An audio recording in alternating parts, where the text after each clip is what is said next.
Can you believe that a whole decade ago, in 2014, I actually put on my OkCupid dating profile that I was looking for a queer platonic partner? This is not that new of a concept.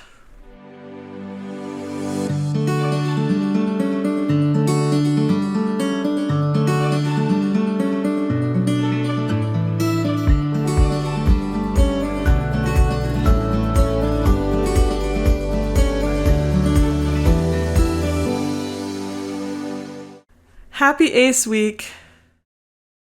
In our society, people assume certain normative things about platonic relationships, but queer platonic relationships are inherently non-normative.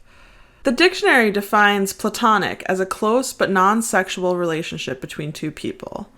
There can be platonic intimacy, and usually there is some kind of intimacy and affection between these two people. So it's not just like acquaintances who don't really know each other. It's people who have gotten to know each other and have some level of emotional intimacy and feel some level of positive affection or positive regard for one another. But in the dictionary, platonic is always non-sexual. And then some people in ace and aro spaces kind of organically let the word evolve, and without even realizing it, the ace and aro communities have actually seemingly redefined, maybe accidentally, platonic to be more about what it seems to be rather than what it's not. And that means kind of that this quality was like a different kind of love or emotion, that it doesn't feel romantic. It's a different category called platonic of things like love and emotion and affection and intimacy. It feels actively like friendshipy, basically. And then after we started using it that way for a few years, people were like trying to describe it, and the way they described it wasn't non-sexual. They were describing it as non-romantic. It's like different than romantic. It's you feel differently for your friends than you do someone you have a crush on. We were like not focusing on it not being sexual. We were focusing on how it was not romantic. And the definitions in our own glossaries were like platonic means non-romantic. The reason that asexual communities were not focused on them being non-sexual is because we were trying to define romantic when you take sex out of the equation. And a lot of times people were talking about asexual people who don't feel sexual attraction and don't have certain kinds of sexual feelings still feeling romantic feelings. And we were differentiating them from platonic within our own communities. This was a big part of asexual community discourse before there really was a separate aromantic community. So we were not focused on how it's not sexual because that was kind of assumed. Of course it's not sexual. We've already separated out the forms of attraction, and we already know that we're saying romantic is something different than sexual, and platonic is something different than both of them. Let me just say that in asexual and aromantic communities, sometimes people say platonic relationships can be sexual. And especially queer platonic relationships, there's a slight chance, depending on the people involved, it actually could include sex. A lot of them don't, but they could, and we'll get into how and why that would work in a second. A queer platonic relationship queers the norms of what people expect platonic relationships to be. Queer is a reclaimed term. Back in the late 1800s and early 1900s, this English word that always meant odd, weird, or strange started being used as a slur, as a very hurtful and bigoted way to refer to people in the broader LGBTQ+ community. It was a derogatory adjective used to describe people who either were or were assumed to be homosexual. But some members of the LGBTQIA+ community have been using the word queer in a more positive way since the late 1980s. When we say queer platonic describes queering the norms of what platonic relationships are, we're using a verb form of the word queer. The adding ing makes it the progressive tense of a verb. And that verb usage is less common to hear compared to something like there being a queer studies major in some universities, or genderqueer as an identity label. But a relevant definition of queer that I found in one dictionary is beyond or deviating from the usual or expected. When I'm talking about queer platonic relationships queering the norms of platonic, I'm talking about these relationships deviating from or going beyond what is expected of platonic dynamics. Queer platonic relationships are explicitly non-romantic. They are either an unusual form for platonic relationships to take, or for other people, they actually are neither platonic nor romantic. It kind of depends on who you talk to, how exactly they want to define this term. But the two main categorizations I just said are they're platonic, but different than what people expect platonic to be, or they are neither romantic or platonic. I like the idea of queer platonic as an umbrella term, a lot like the term non-binary is an umbrella term for all of the gender identities that sit outside the binary of male and female. There are a lot of different ways to be non-binary, and it's kind of something that more people are familiar with, which is why I'm bringing it up as an example right now.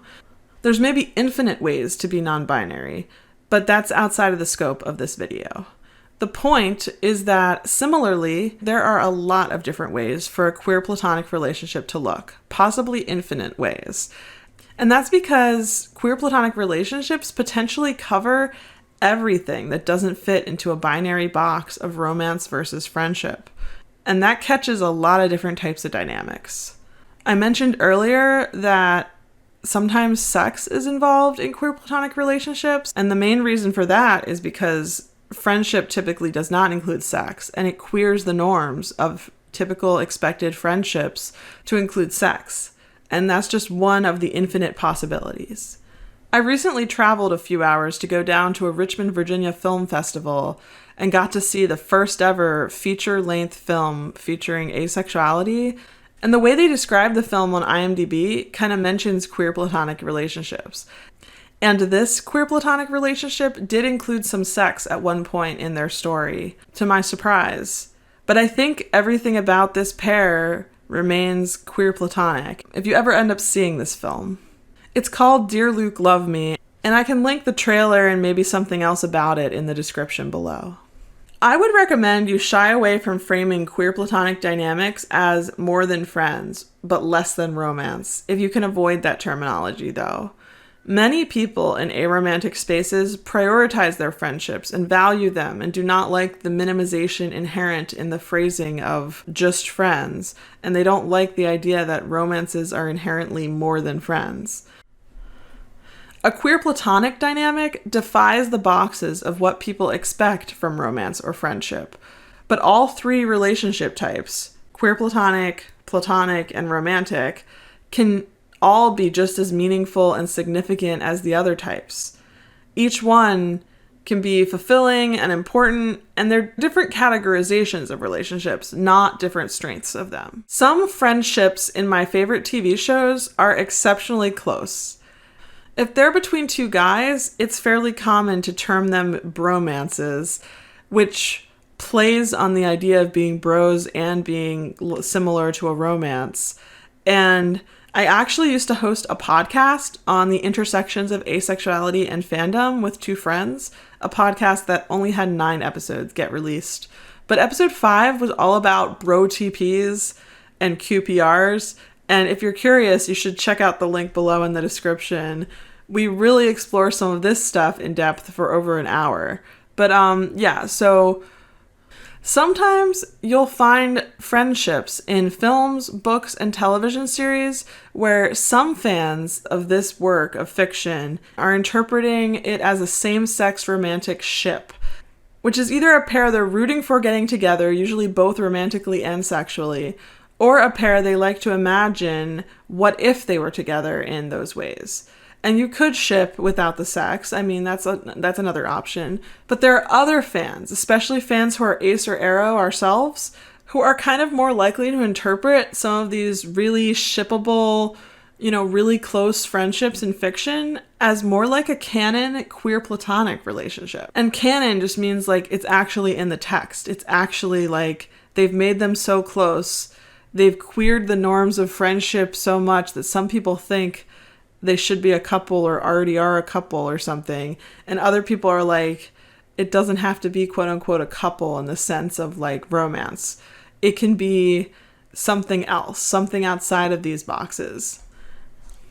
It's interesting, by the way, to discuss characters and whether or not they are friends or something else, and if so, what else? Romance, something queer platonic, because these audiences or readers are the ones defining these relationships for the fictional characters. But then when it comes to real life, it's the people inside of the relationship, the real human beings, who have to decide and define it for themselves. And so these people in the relationship together have to come to the decision to term it queer platonic.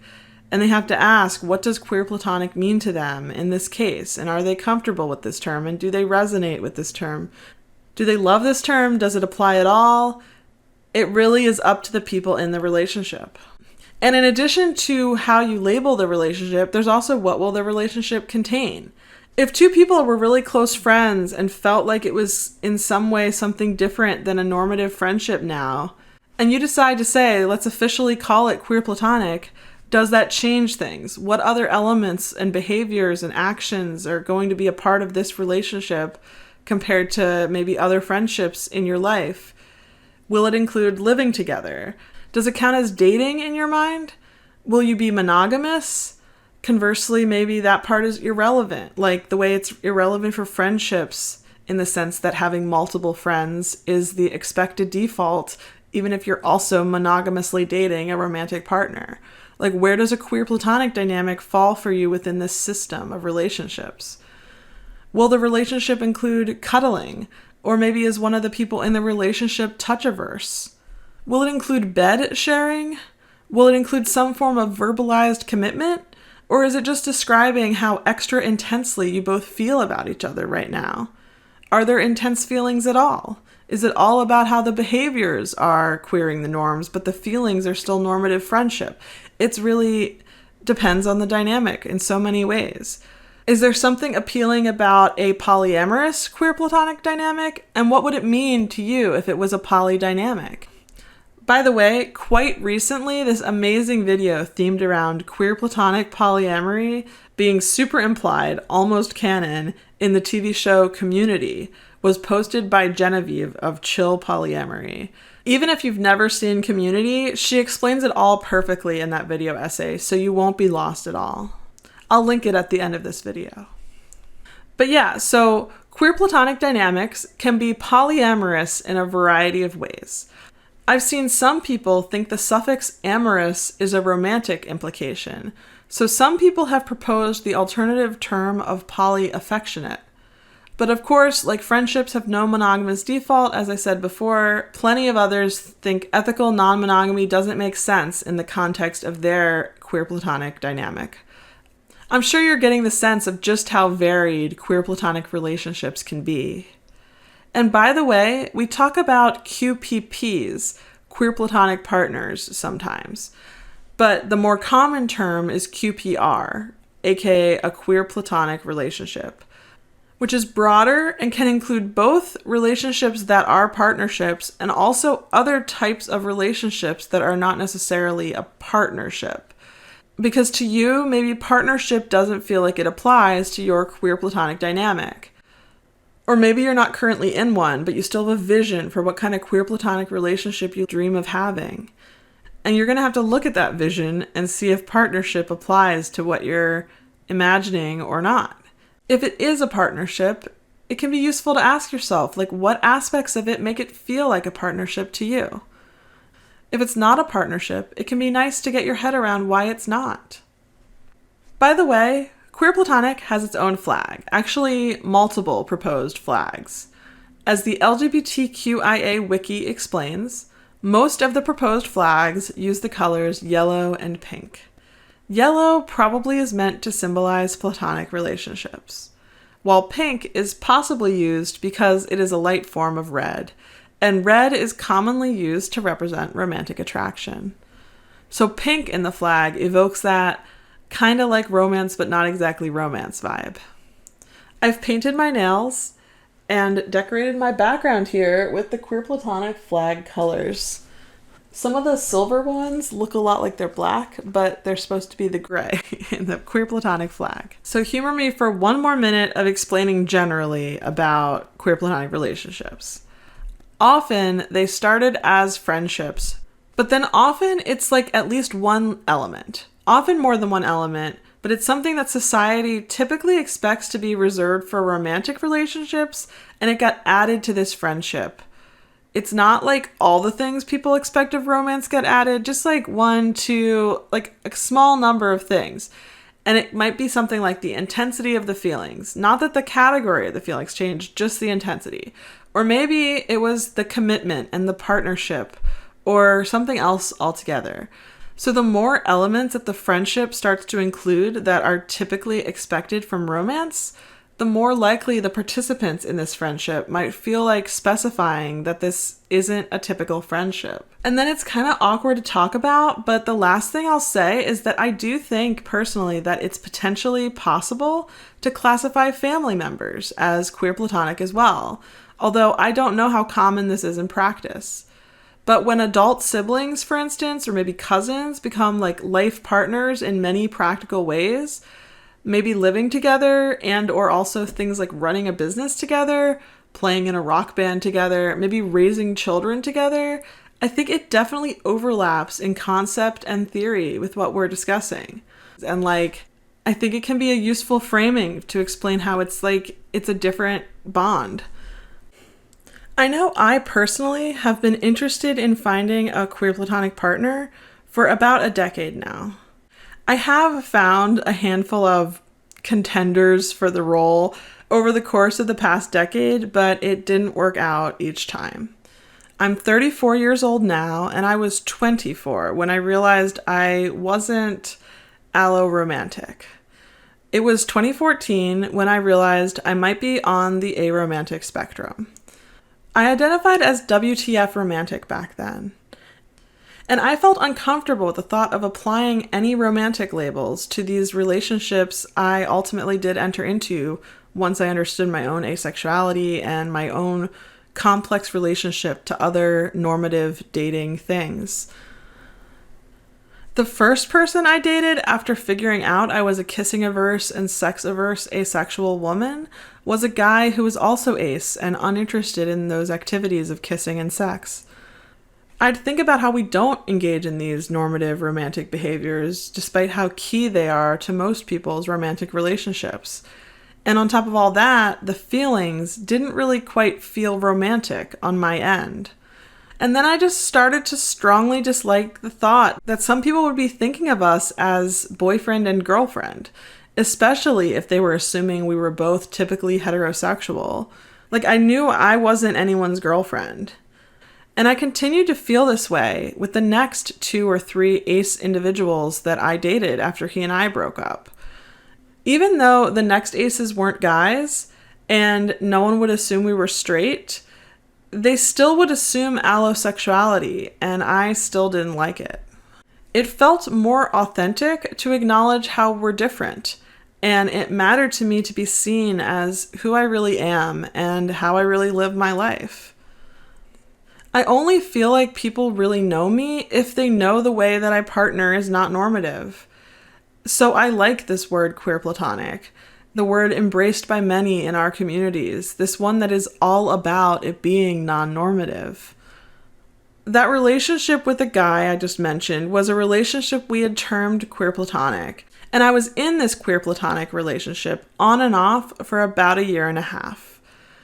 He and I, just like all the other partners I've dated non-romantically, didn't work out long term, and each ended in a breakup, just like you'd say for a romantic relationship ending. But they were not romantic relationships. They were also not friendships. My dad called my queer platonic relationship a friendship once, after many months of me dating my queer platonic partner. I have a great relationship with my dad. He just didn't understand, and I want this to be understood. And I was quite surprised that he would use that word friendship, and it kind of disappointed me that he would have been conceptualizing our serious committed partnership this way just because we weren't romantically involved. That whatever I did to distance myself from it being romantic and normatively sexual and all that jazz made him think so far in the other direction that we were friends, or he just didn't know the word queer platonic because I didn't talk about it enough with him.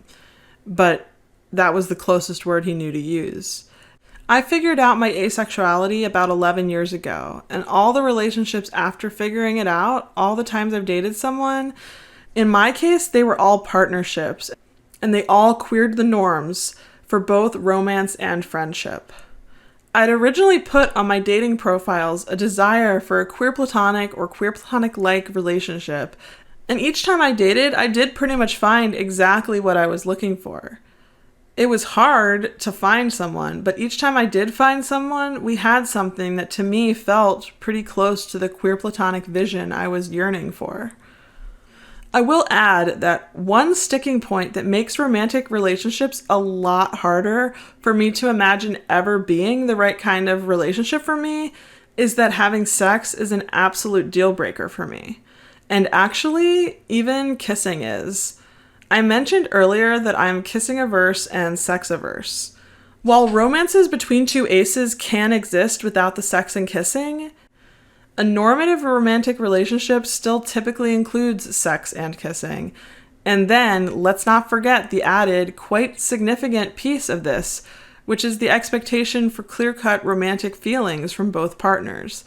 If my feelings don't feel accurately described by the word romantic, and I take away the most obvious defining behaviors a lot of society has been conditioned to expect are a part of romantic dating and marriage, I think it makes a lot of sense why I gravitated towards the queer platonic concept.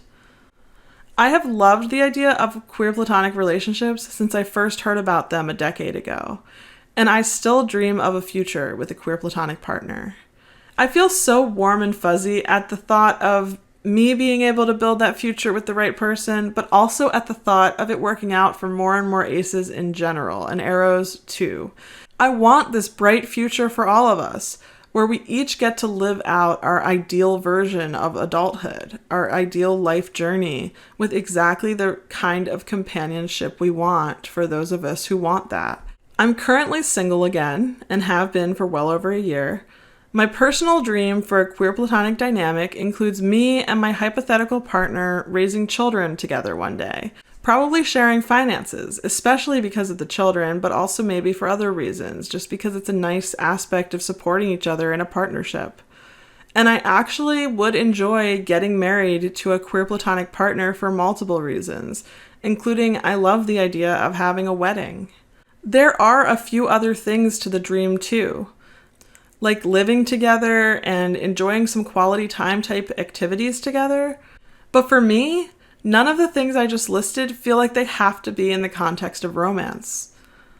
The wedding aspect is probably the most complex one for me to explain my feelings on, since that's the most romantic to a lot of people. Please let me know in the comments if you would like a video explaining queer platonic marriage more in depth, or exploring my own desires there.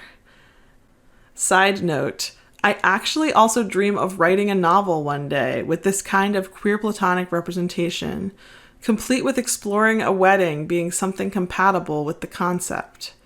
I want to give asexual people some powerful representation through some fictional adult ace characters getting to live out a queer platonic relationship kind of future. To me, none of my dream is romantic, since I would be happy with it being a close friend with whom we bonded on a level that felt entirely platonic, as long as we got together well as friends, shared similar values, could build a life together. That would be the dream come true. If I don't crave any of the explicitly romantic pieces of this, which different people feel different ways about what is and what feels romantic to them. But I don't require the relationship include cuddling or saying I love you or kissing or calling each other babe or stuff like that. I might personally enjoy some of those elements, but it's not a deal breaker not to have it. And with others of those elements I just listed, I actively feel uncomfortable with it. Maybe the most important part of all this is that I don't feel like I need to find a person for whom I myself feel those romantic feelings. And I don't require that the other person be in love with me. What type of emotions either one of us feels matters a lot less to me than if we share similar goals and a similar vision for a happy future. What I want more than particular emotions is for us both to be interested in certain actions. I want us both to want a similar idea of a future where we're both able to be parents and financially stable in careers we find fulfilling. And generally, we just share similar values about life. And we are like working together to support each other in living our lives to the fullest, as well as supporting our future children through life. Part of my vision isn't having biological children with someone.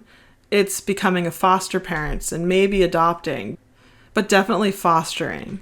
And that does limit my options quite a bit, the fact that I am so interested in becoming a foster parent. But it's also fairly common in ace and aro spaces that people are interested in non-normative ways of becoming parents, since those of us who are sex-averse often aren't having sex to conceive a child anyway. Over the course of this past decade, I have been in committed, partnered relationships with 4 different aces. In my case, it was one at a time. One of the relationships was non-monogamous, but only they had another partner at any given time, not me. When that partner and I were first defining our relationship, they didn't like including the word platonic in a dynamic where the emotions felt so strongly non-platonic on their end. So we ultimately chose alterous relationship as a way to describe ourselves. Alterous is a type of attraction and emotion. If you haven't yet, when you finish this video, please then check out my previous video all about this alterous subject. I am linking it at the end of this video. And for now, please subscribe to my channel. I would love to reach 300 subscribers before the end of 2024 if that is at all possible. 2 of my partners were actually very uncomfortable with the term queer because they had the associations of how it has historically been used violently against members of our communities, and these partners of mine felt uncomfortable associating themselves with the term. I grew up in a different part of the USA, and for whatever reason, I didn't really have those strong associations. I've felt quite used to queer being reclaimed as an inclusive umbrella term for the entire LGBTQIA+ community. I like that queer is a catch-all phrase that includes all sorts of gender nonconformity and sexuality nonconformity. But for people who really don't like the term queer and therefore don't like the term queer platonic, there are other terms for this type of relationship that avoid the term queer being the prefix, like the one I just mentioned about a minute ago, an alterous relationship. I've also heard of quasi-platonic relationship as a way to keep the letters consistent and still be QPR. Quasi-platonic? I don't remember how to pronounce it. And then I've heard of soft Romo relationship as well, which some say is low-level romantic. So it's distinct from these other ones that we're just describing, but soft Romo is in the realm of overlapping in some practical ways with what some people's queer platonic dynamics are like. There was also the idea of, instead of something like honey or pumpkin in English, calling your partner your zucchini as a unique term of endearment. Check out this short film called Zucchini, by the way, which is about this. You can say they are a Platonic Life Partner, or you can keep it simple with just the word partner. They're my partner. And if you want, that can be the only defining term. I did that with one of the women I dated as well. We avoided all labels for our relationship other than partner. My most recent partner, when I first stumbled across her dating profile, she'd written that she was looking for a Boston marriage type situation. Boston marriage is a historical term for 2 women in the New England area who lived together and financially supported each other, whether or not they were closeted lesbians. Some were, but some weren't. And the fact that these women in these kinds of dynamics some of the time were Platonic Life Partners makes some of us wonder what percentage of these women in Boston marriages might have been aro or ace or both. I'm a 34-year-old adult. People of all ages are indeed interested in queer platonic relationships and are participating in them. I'll end this video today with a montage of short clips from some other YouTube videos, so you can hear others talking about queer platonic relationships in their own words. I will link to all of the full videos below in the description. Have you ever experienced a strong, intimate connection towards a friend that didn't involve any romantic feelings? Would you say it felt like you were intensely drawn to them platonically? That may have been queer platonic attraction. So what was the clip that went viral first? The video is like, what's something about your marriage that doesn't seem to make sense, or that other people wouldn't expect doesn't seem to make sense for other people? And I was like, that we're not romantically involved. Let me explain. My best friend and I of 8 years got married, had a commitment ceremony, whatever you wanted to call it. But we did this because we wanted to raise kids together. We're that way. Jay and Crystal are platonic partners. It's a different kind of life commitment. They're legally married, but it's not at all based on sex. They're sharing a lifelong partnership, one that for them means a special, inseparable bond. There's not one way to be married, and for people to just take a look at us and be just like, you're not valid, even though 90% of our marriage is better than the other ones out there. Everyone thinks that we're lying. People think that we are going to fall in love, or that we are in love and we're just denying it. And really, it's not the truth. Like, I love Crystal with all my heart, but there's no attraction there. If there was, it would have happened by now. What a queer platonic relationship can be based on are things like queer platonic attractions, or alterous attractions, or just simply platonic attractions. Queer platonic relationships can also be great for aspec folks who have shifting or fluctuating experiences of attraction. So thinking like ace flux or aeroflux folks. A queer platonic relationship might be just the right kind of connection and relationship structure to make them feel as fulfilled as possible. But so queer platonic relationship, as I have encountered it in people who are in them, are relationships that don't contain romantic and sexual attraction or those components in the way that we traditionally understand them, but the relationships themselves do occupy similar spaces as those kinds of relationships do in other people's lives, and they will sometimes have like the same kind of centrality in a life. But it's like taking a relationship that doesn't include sexual and romantic components and deepening it and giving it the kind of weight that we might traditionally expect some other kind of relationship to have. I'm very open about the fact that I'm polyamorous. I currently am in a 4-person polycule. They're my little family. We call ourselves the Constellation. I am married to my husband, Neil. I also have another romantic partner, Scott. My husband has another romantic partner, Daniel. And Daniel and I are partners too, but there is no romantic or sexual component to my partnership with Daniel. But Daniel is every bit my partner in the same way that my other 2 partners are. And so like that relationship to me that's a queer platonic relationship. I have similar kinds of like emotional responsibilities to Daniel, but it doesn't contain those romantic or sexual components. We deal with life together. We decide who takes care of the dog while some of us are traveling around. And there's those same kind of like practical life things that happen in that relationship that you would otherwise traditionally expect to show up in like a romantic or sexual one. Me and Micah are dating, but we're not dating like normal people. We're like special. Yeah, no, like, because usually when you date somebody, there's like expectations, right? There's the societal expectations of dating somebody, right? You will share a room, you will get married, you will make out or kiss or whatever, and sex is usually one of those, but in more recent years, people aren't really expecting sex out of a relationship as much, especially if there's an asexual, but like, those are things you expect out of a relationship, a romantic relationship. With a QPR, it's like, you're dating somebody, but you don't have any of those expectations. So, being in a QPR, you could do any of those things if you wanted to, but you have to set those boundaries first. It's not expected. So, like, we could do like cuddles, but I'm not gonna make out with Micah. It's like we set our own boundaries, and there's no expectations in the same way that a romantic, you would have those expectations. So we call ourselves partners in crime because we probably want to live together in the future. We're pretty close in a way that most people think when they see us that we're in a romantic relationship, but we are not in a romantic relationship. No Romo. And will likely never be, largely due to the fact that we are both very aromantic, meaning we do not feel romantic attraction towards other people. And for us, that also means that we do not desire romantic relationships at all. And there's a name for this. It's called a queer platonic relationship. Woo! because a lot of you have been asking me questions about QPRs and what you actually like do in them, like what is the QPR situation, and we're here to show you. First, we decided to go for food at a Mexican restaurant.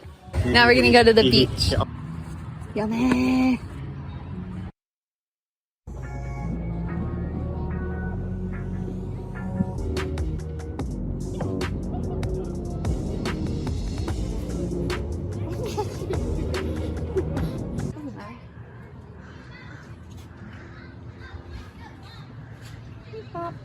Beep bop. Whoa. I hate cisnormativity. What gender? I hate gender. What gender? Baby gender reveal. What? What gender is the cake gonna be? My QPR mate brought me a piece of cake. So thank you for the cake.